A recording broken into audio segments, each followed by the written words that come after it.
कभी सोचा है, एक शानदार बिजनेस आइडिया और एक कामयाब टेक्नोलॉजी प्रोडक्ट के बीच की सबसे जरूरी कड़ी क्या होती है?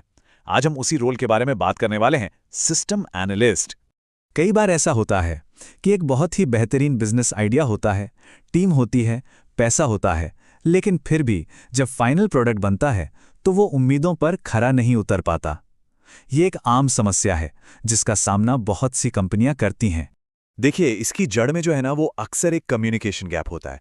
मतलब बिजनेस टीम जो चाहती है और टेक्निकल टीम जो बनाती है, उनके बीच में एक बहुत बड़ी खाई हो सकती है। आप इसे एक ट्रांसलेशन प्रॉब्लम की तरह समझ सकते हैं।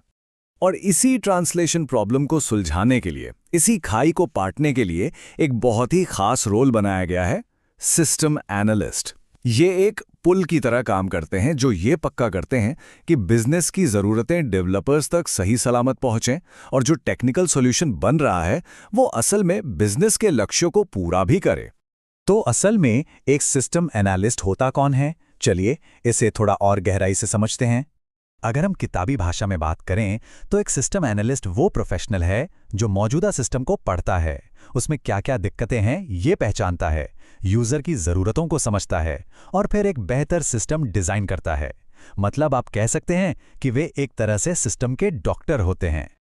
और इनकी सबसे बड़ी खासियत या कह लें सुपर पावर क्या है? यही कि ये बिजनेस की ज़रूरतों और टेक्निकल सॉल्यूशंस दोनों को समझते हैं।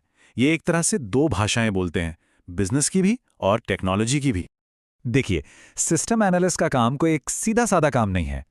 एक ही प्रोजेक्ट में उन्हें कई अलग अलग किरदार निभाने पड़ते हैं। मतलब वो कई टोपियां पहनते हैं।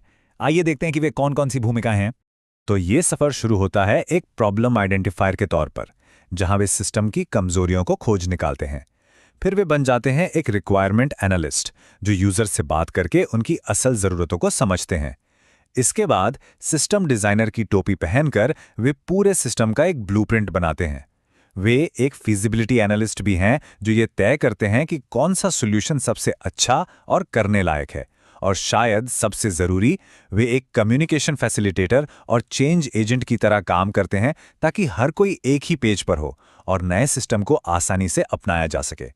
लेकिन इन सभी किरदारों को निभाने के बाद एक आखिरी और सबसे जरूरी काम बाकी रहता है, एक ऐसा रोल जो इन सबको एक साथ जोड़ता है। और वो है क्वालिटी अश्योरर का रोल। यहां वे ये पक्का करते हैं कि जो सिस्टम बना है वो उस शुरुआती बिजनेस आइडिया को पूरा करता भी है या नहीं। वे उसकी सटीकता, उसकी एफिशिएंसी और उसकी रिलायबिलिटी की जांच करते हैं ताकि फाइनल प्रोडक्ट उम्मीदों